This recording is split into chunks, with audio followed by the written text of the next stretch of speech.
محمد بن ابراہیم نبی سلمہ نبی ہریرہ، یہ روایت ابواب الدنیا میں سب سے پہلے گزر کی ہوئی روایت ہے.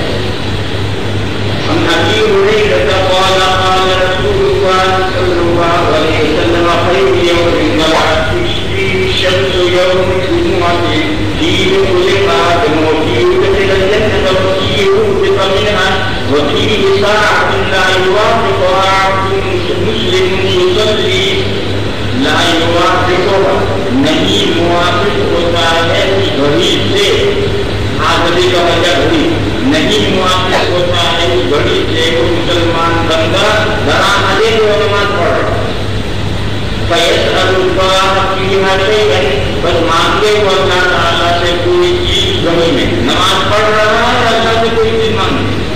إِلَّا أَعْطَاهُ إِيَّاهُ، یہ حدیث حضرت ابو ہریرہ فرماتے ہیں، میری حضرت ابو ہریرہ فرماتے ہیں کہ میری ملاقات ہوئی عبداللہ بن سلام سے. اور یہ صحابہ آپس میں ملتے مل بیٹھتے تھے، دینی باتیں ہوتی. اس دن اتفاق سے یہ حدیث حضرت ابو ہریرہ نے سنائی. جب یہ حدیث سنائی تو عبداللہ بن سلام نے کہا کہ جمعہ کے دن میں جو گھڑی آتی ہے اس گھڑی کو کیا جانتے ہیں؟ حضرت ابو ہریرہ نہیں جانتے. حضرت ابو ہریرہ نے عرض کیا کہ حضرت آپ جانتے ہیں تو مجھے بتائیے، اور مجھے بتانے میں بخیلی نہ کی. قال ابو هريرة فلقيت عبد الله بن سلام فذكرت له هذا الحديث فقال انا اعلم بتلك الساعة فقلت اخبرني بها، مجھے گھڑی بتائیے. ولا تطلن بها علي، اور نہ بخیلی کیجیے آپ گھڑی کے ذریعے مجھ پر، یعنی وہ گھڑی مجھے بتانے میں بخیلی سے کام سے لیجیے، مجھے ضرور بتائیے. عبداللہ بن سلام نے بتایا کہ وہ گھڑی اصل کے فرض پڑھنے کے بعد غروب شمس میں آتی ہے. یہ عبداللہ بن سلام نے بتایا، یہ محفوظ نہیں ہے. قال یہ بعد العصر الى ان تغرب الشمس، جب حضرت عبداللہ بن سلام نے بات بتائی تو حضرت ابو ہریرہ نے نکال دی کہ اس وقت میں گھڑی کیسے ہو. حدیث میں تو حضور نے فرمائی اصلی مسلمان بندہ نماز پڑھ رہا اور سب کے فرض پڑھنے کے بعد تو نماز ہے ہی نہیں، نماز پڑھنا جائے گی نہیں.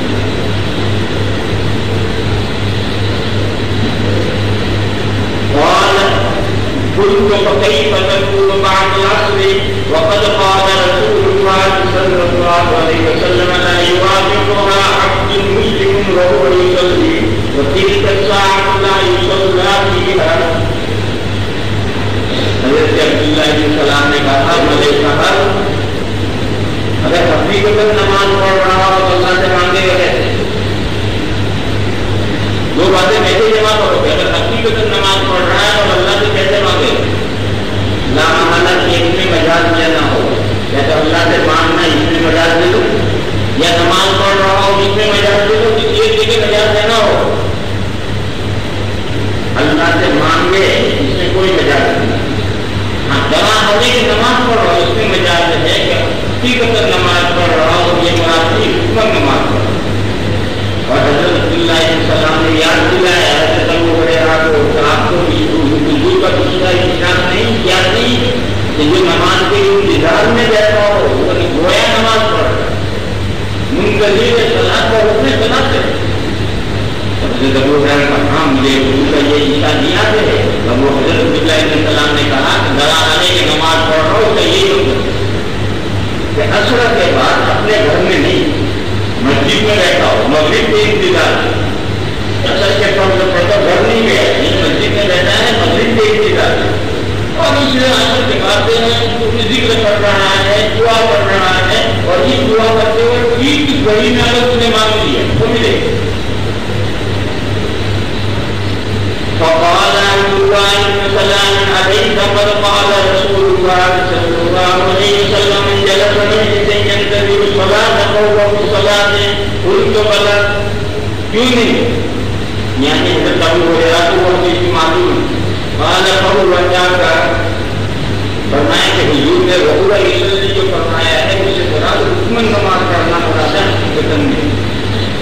یہ جواب حضرت عبداللہ بن سلام رضی اللہ تعالیٰ نے بہت شاندار دیا ہے، کیونکہ اس کے بغیر جو باتیں جمع نہیں ہو سکتی. کیا گھوڑی ہے بہت مستی، کتنے سکن کی معلوم نہیں، کتنے سکن کی ہے معلوم نہیں. ایک باولا کا تمہارے جیسا ہے میرے جیسا، اس نے کہا وقت ہوا کام بن گیا. وہ جمعرات کو تالاب میں سے مٹی چکنی کھود کر کے اتنا بڑا ڈلا والا مٹی کا بنا ہے، اللہ کا مسجد میں رکھی. جمعہ کے دن اصل پڑھ کر کے فوراً بیٹھ گیا ہے ڈلے پر ہاتھ رکھ کر، یا اللہ یہ سونے کا ہو گیا، یا اللہ یہ سونے کا ہو گیا، یا اللہ یہ سونے کا ہو گیا، یا اللہ یہ سونے کا ہو گیا، یا اللہ یہ سونے کا ہو گیا. جس نے کہا مغرب میں ساتھی نہیں توڑ کہاں جائے گی، وہ گھڑی جب مار کے بیچ میں آئے گی اور ہمارا ڈلا کرنے کا ہو جائے گا زندگی بلینچ کر. وہ رٹتا رہا اندھیرا ہونے لگا اور اس کا خیال یہ ہوا بات شروع ہوئی ہے. تو اس نے مایوس ہو کر کہا ارے سونے کا نہیں ہوتا لوہے کا ہو جائے. اسی وقت وہ گھڑی آ گئی اور لوہے کا ہو گیا. وکیل حدیث پیچھے دیکھنے جگہ جگہ لگتا ہے. اس لفظ دوسرا کے معنی ہے مضمون. امام ترمذی کی اصطلاح میں بمانا مضمون ہے. اس حدیث میں اور لمبا مضمون ہے. وہ کسی کو دیکھنا ہو موت کا معلوم نہیں دیکھو.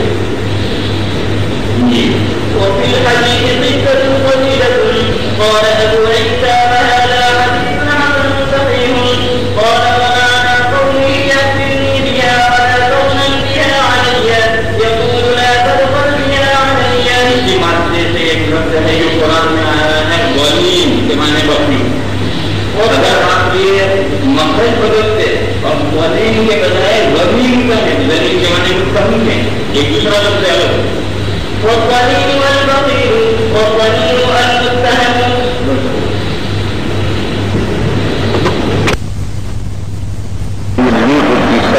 في يوم الجمعة. یہ باب آپ کا طحاوی شریف میں پڑا ہوا ہے، اس لیے جلدی سے اسے گزار دیتے ہیں.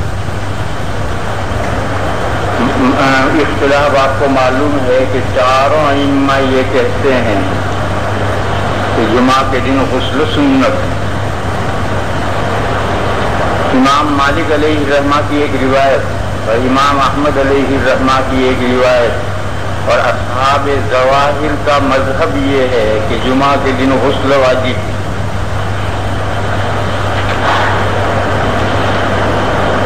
لیکن امام مالک اور امام احمد نے اس پر فتویٰ نہیں. چاروں ائمہ کا مفتہ بھی مذہب یہ ہے کہ جمعہ کے دن غسل سنت ہے. اب اس بات میں سمجھنا یہ ہے کہ بعض روایات ایسی ہیں جن سے وجوب سمجھ میں آتا ہے. ان روایات کی کیا حقیقت ہے وہ بھی آپ طحاوی میں پڑھ کر آئے.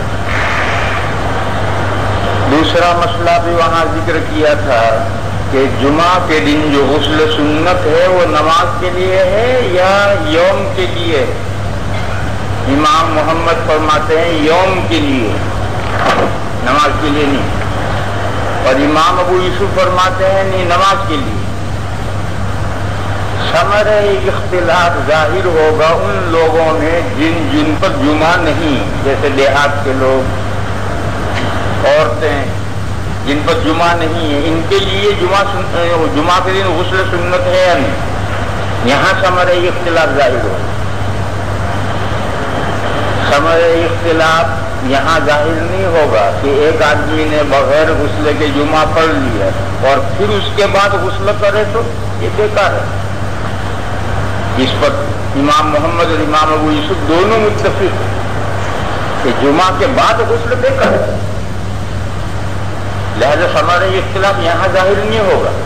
ثمرہ اختلاف یہاں ظاہر ہوگا کہ جس پر جمعہ ہے اسے تو غسل کر کے جمعہ پڑھنا ہے، تب سنت ادا ہوگی.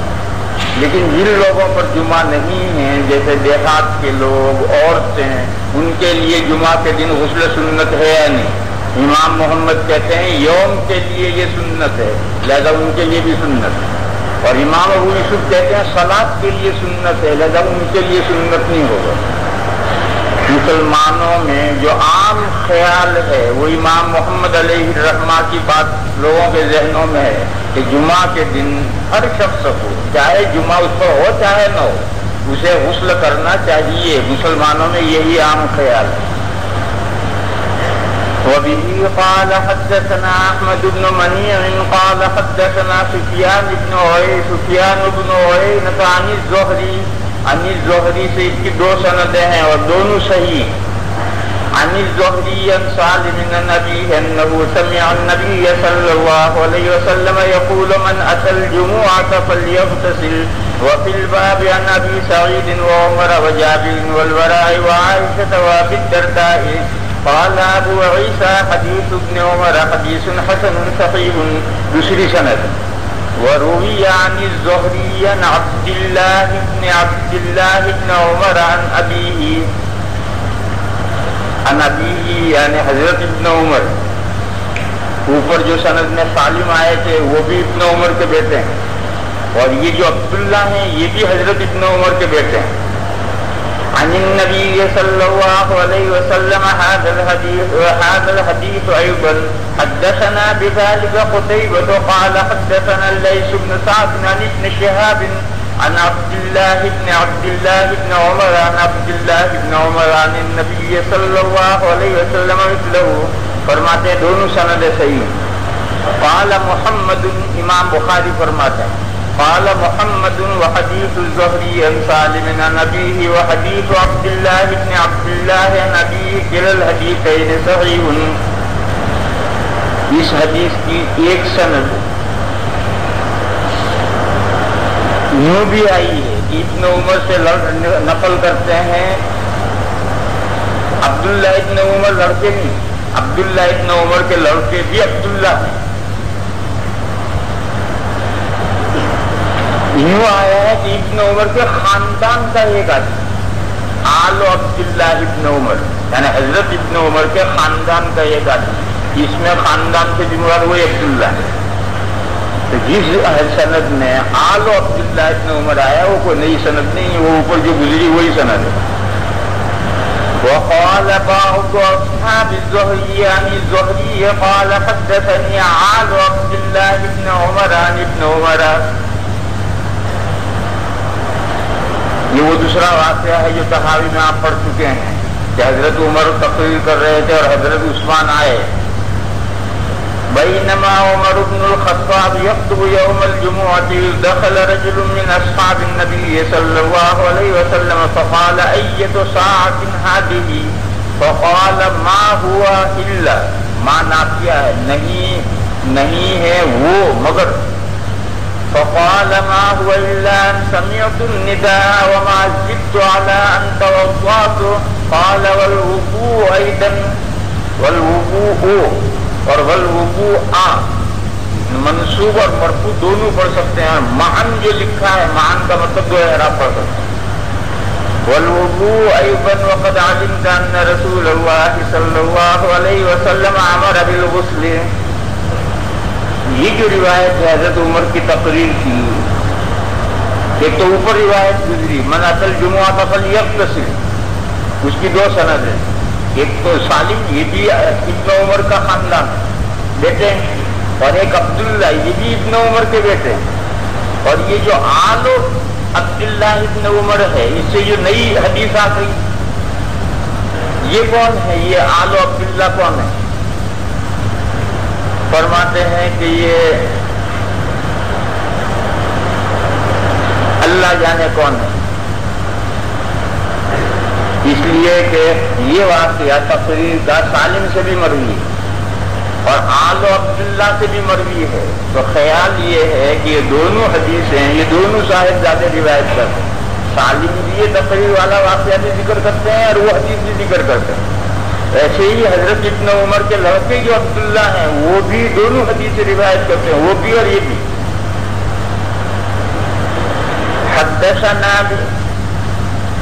حدثنا بذلك محمد بن أبان قال حدثنا عبد الرزاق عن معمر عن الزهري قال وحدثنا عبد الله بن عبد الرحمن قال حدثنا عبد الله بن صالح عن الليث عن يونس عن الزهري بهذا الحديث وروى مالك هذا الحديث عن الزهري عن سالم قال بينما عمر يخطب. سالم یہ بات کیسے کہہ سکتے ہیں کہ بینما عمر یخطب؟ سالم نے حضرت عمر کا زمانہ کہاں پایا؟ سمجھنے کی بات یہ ہے کہ اس جگہ پر عبارت چھپی ہوئی.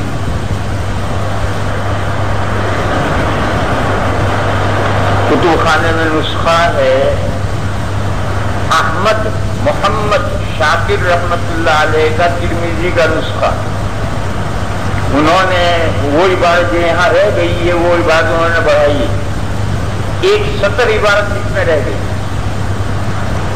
اب اتنی لمبی عبارت آپ حضرات کو بتانے کا کوئی فائدہ نہیں. کیوں؟ آپ حضرات کو اپنی کتاب ہی نہیں. آپ حضرات کے پاس اپنی کتاب ہی نہیں. جس کے پاس اپنی کتاب ہی نہیں اس کو بتانے سے کیا دماغ پاتی کرنے فائدہ کیا؟ اور دیکھو علم میں جو زوال آیا ہے ان کے اسباب میں سے ایک سبب یہ ہے کہ تمہارے پاس تمہاری کتابیں من جملے زوال علم کے من جملے اسباب زوال علم میں سے ایک یہ ہے کہ تمہارے پاس تمہاری کتابیں. میزان سے لے کر بخاری تک پڑھا ایک کتاب بھی تمہارے پاس نہیں ہے. نہ کوئی کتاب کی تمہارے پاس تصحیح ہے نہ کوئی کتاب کی کوئی صحیح کیا ہے. اب جب تم کسی مدرسے میں پڑھانے گئے وہاں ایک نئی کتاب آ گئی. تمہارا زندگی بھر کا پڑھا ہوا بیکار. تم نے جس کتاب کی کوئی تصحیح تو کی اور کی تو مدرسے میں داخل ہو. تو علم کے زوال کے بہت سے اسباب ہیں. ان اسباب میں سے ایک سبب یہ ہے کہ تمہارے پاس تمہاری کتابیں نہیں ہیں. کہ تمہاری کتابیں نہیں ہیں تو اب میں اتنی عبارتیں کاغذ پر لکھ کر لاؤں اور تمہیں صحیح کرواؤں اور اتنی جب کروں فائدہ کیا ہے؟ جیسے جسے صحیح کرنی ہو عبارت کتاب میں نے حوالہ بتایا کہ کتب خانے میں فلاں جگہ وہاں جا کر صحیح کرو. یہاں تو صرف سمجھنے کی بات ہے کہ یہاں بیچ میں عبارت چھپی ہوئی ہے. وَرَوَى مَالِكٌ هَذَا الْحَدِيثَ عَنِ الزُّهْرِيِّ عَنْ سَالِمٍ. یہاں تک صحیح عبارت ہے اور یہ مضمون ادھر پورا ہو گیا. یعنی یہ دونوں روایتیں ایک روایت ہے من اصل جمعہ فلیغتسل. یہ حضرت عمر کی تقریر کا واقعہ. یہ دونوں روایتیں یہ دونوں صاحبزادے روایت کرتے ہیں. یہ بات ختم ہو گئی. اس کے بعد ایک دوسری سند پیش کی ہے معمر کی ایک سند پیش کی ہے. وہ سند بیچ میں رہ گئی ساری. قال بينما عمر يخطب يوم الجمعة فذكر الحديث قال أبو عيسى سألت محمدا عن هذا فقال صحيح حديث الزهري عن سالم عن أبيه. ابھی بھی امام بخاری نے کہا تھا کہ دونوں سندیں صحیح. اب کہتے ہیں کہ صحیح یہ بات امام بخاری نے کہا کہ تقریر والے واقعے اور وہ من اصل جمعہ تھا فلیغتسل اس کی دونوں سندیں صحیح. اور یہ تقریر والا جو واقعہ ہے وہ عن سالم عن ابن عمر یہی سند صحیح. قال محمد وقد روي عن مالك ايضا عن الزهري عن سالم عن ابيه نحو هذا باب في فضل الغسل يوم الجمعة. وبه قال حدثنا محمود بن غيلان قال حدثنا وكيع عن سفيان وابو جناب. یہ لفظ ہے ابو جناب. یہ لفظ جو ابو جناب ہے یہ دلیل ہے کہ پہلے جو ان سفیان آیا ہے وہ ان نہیں. چنانچہ مصری نسخے میں ان کے بجائے ہے. دیکھو میں پڑھتا ہوں. وبه قال حدثنا محمود بن غيلان قال حدثنا وكيع قال حدثنا سفيان وابو جناب يحيى بن ابي اية. وہاں اب حدثنا ہے اسی لیے ابو حالت رفیع میں. اگر ان ہوتا تو یہ حالت جری میں ہوتا. لہذا مصری نسخہ صحیح اور ہمارا ہندوستانی نسخہ جہاں حدثنا کے بجائے ان آ گیا ہے یہ نسخہ غلط ہے. قال حدثنا سفیان و ابو جناب یا ابو حباب دونوں طرح پڑھ سکتے ہیں. کتابوں میں دونوں طرح لکھا ہے رجال کی کتابوں میں. وابو حباب يحيى بن ابي حية عن عبد الله بن عيسى عن يحيى بن الحارث عن ابي الاشعث الصنعاني عن اوس بن اوس قال لی، یہ بھی مصری نسخے میں نہیں، اور لی کا یہاں کوئی مطلب ہی نہیں. قال رسول اللہ صلی اللہ علیہ وسلم، حضور نے فرمایا کہ جو جمعہ کے دن نہایا، اغتسلا کے معنی نہانا، اور دھویا، غسلا کے معنی ہے دھویا، نہایا دھویا، یہ عربی کا بھی اردو کا بھی محاورہ ہے. ذرا میں جلدی سے نہا دھو لوں، یہ محاورہ ہے. اور نہانے میں خود نہانا ہے، اور دھونے میں اپنے متعلقات دھونا ہے، کپڑے دھونا ہے، اور کوئی چیز دھونی ہو وہ دھونا ہے. تو نہانا دھونا یہ محاورہ ہے. اور عربی میں ایسی جگہ پر مبالغہ کے لیے بھی مطابق استعمال ہوتا ہے. اغتسل و غسل، نہایا اور خوب اہتمام سے نہایا. آگے ایک حدیث آ رہی ہے، اس میں یہ لفظ آ رہا ہے من اغتسل یوم الجمعۃ غسل الجنابۃ، جیسے جنابت کا غسل اہتمام سے کیا جاتا ہے اس طرح سے اہتمام سے نہایا. یہی اس کا صحیح مفہوم ہے. اور حضرت وقی رحمۃ اللہ علیہ کی جو تفسیر آ رہی ہے وہ ہنسنے سے زیادہ، ہنسنے کے قبیل کی ہے، وہ اس سے زیادہ اس کی کوئی اہمیت نہیں. صحیح مفہوم اس حدیث کا یہ ہے جو عبداللہ بن مبارک رحمۃ اللہ علیہ نے بیان کیا، وہی صحیح مفہوم ہے کہ نہایا اور دھویا، یعنی سر دھویا، کپڑے دھوئے، یا نہایا اور اہتمام سے نہایا، اچھی طرح سے نہایا. یہ دو مطلب صحیح ہے. وقی رحمۃ اللہ علیہ کہیں گے کہ نہایا اور نہلایا، یعنی بیوی کو نہایا اور نہلایا، یعنی بیوی کو، یعنی بیوی سے صحبت کر کے نہایا تو اسے بھی جھک مار کے نہانا پڑا. یہ جو وقی رحمۃ اللہ علیہ نے تفسیر کی ہے بس ایسے ہی یہ دل لگی کی تفسیر ہے، اس سے زیادہ کوئی اس کی اہمیت نہیں. من اغتسل یوم الجمعۃ وغسل، فرمایا کہ سویرے گیا اور بہت سویرے گیا. بکرا مانے سویرے گیا، اور ابتکرا اس کا مطابق ہے، یعنی بہت سویرے گیا. جب یہاں ابتکرا اس کا مطابق ہے اور مبالغہ کرنے کے لیے ہے تو غسلا بھی اسی حکم میں بلا وجہ ادھر ادھر کے معنی بیان کرنے کا کیا فائدہ ہے؟ یعنی یہ بھی مطالبہ مبالغہ کے لیے اسی مطالبہ ہوگا. سویرے گیا اور بہت سویرے گیا.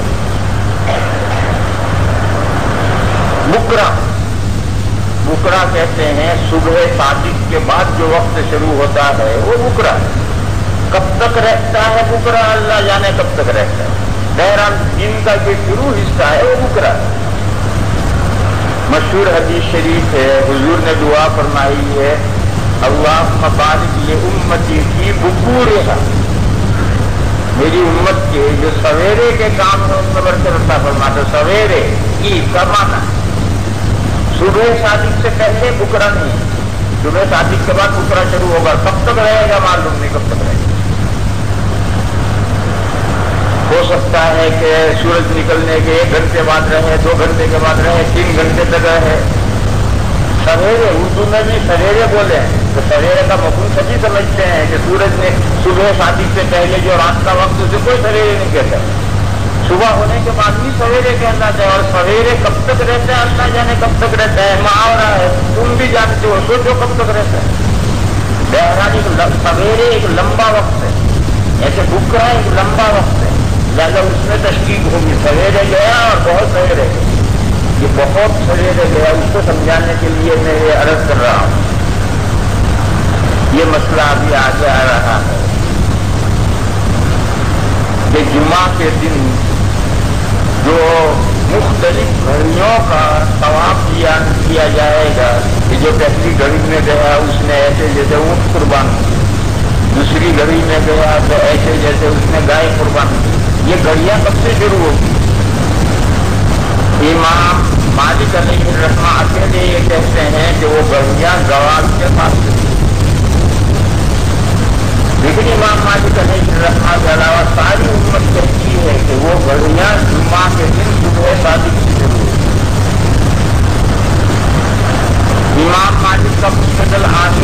کا آئے گا راحہ، جمہور کا مطلب یہ ہے وقت کرا وقت ختم. جیسے جمہور کے نزدیک یہ گھڑیاں صبح صادق سے شروع ہوتی ہیں اور مقصد ہوتی ہیں امام کے جمعہ پڑھانے کے لیے نکلنے. آپ کے جمعہ سے صادق کے بعد سے جامع مسجد میں جمعہ کی نماز پڑھنے چلا جانا یہ تو امت میں معمول نہیں ہے. جواب یہ کہ معمول اس لیے نہیں ہے کہ محلے کے ہر مسجد میں جمعہ شروع ہو گئے. اب کیا ضرورت ہے جلدی یا نہیں؟ پہلے شہر کی ایک ہی مسجد میں جمعہ ہوتا ہے، یعنی ایک ہی مسجد میں جمعہ ہے. رمضان کا آخری جمعہ لوگوں نے اس کے فضائل گڑھ رکھے ہیں کہ دہلی کی جامع مسجد میں اگر وہ آخری جمعہ پڑھیں تو اتنا ثواب ملے گا، اتنا ثواب ملے گا، اتنا ثواب ملے گا. اور پورے ہندوستان سے لوگ رمضان کا آخری جمعہ دہلی کی جامع مسجد میں پڑھنے کے لیے آتے ہیں اور جمعرات کو مسجد اندر فل ہو جاتی ہے. جمعرات کے دن مسجد فل ہو جاتی ہے. جمعہ پڑھنے کے لیے لوگ اتنے جلدی آ گئے ہیں. اور جو اس کے اصلی نمازی ہیں جمعہ کے وہ تو سڑکوں پر پڑھتے ہیں، ان کو تو اندر آنے کا جمعہ کی صبح کو تو ساری مسجد اندر فل ہو جاتی ہے. تو اسی طریقے پر دیوبند میں ایک مسجد میں جمعہ ہو رہا ہو تو آپ کو صبح 8 بجے جانا پڑے گا تب اپنے جگہ ملے گی. اب صورت حال بگڑ گئی. ہر مسجد میں جمعہ ہو رہا ہے، دارالعلوم کی ادھر مسجد میں ہو رہا ہے، دارالعلوم کی ادھر مسجد میں ہو رہا ہے، دارالعلوم کی ادھر مسجد میں ہو رہا ہے، دارالعلوم کی 10 مسجدوں میں جمعہ ہو رہا ہے. جب یہ صورت حال بگڑ گئی اب جلدی کیوں جائے گا تو باؤ. اس کی نظیر جب سے یہ گھڑیاں ہاتھ میں آئی کوئی 5 منٹ پہلے بھی مسجد میں نہیں جاتا، ابھی تو 5 منٹ باقی. تو اسی طرح سے یہ صورت حال بگڑ گئی ہے. ورنہ پرانے بزرگوں کے قصوں میں لکھا ہے کہ وہ فجر کی نماز پڑھنے کے لیے ہاتھ میں مشعل لے کر جامع مسجد پہنچ جاتے ہیں.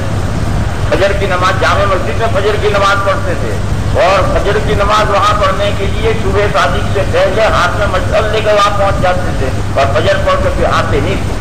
جمعہ تک وہیں رہتے تھے، جمعہ پڑھ کر آتے. کیوں؟ اس کے بہت جگہ ہی نہیں ملے.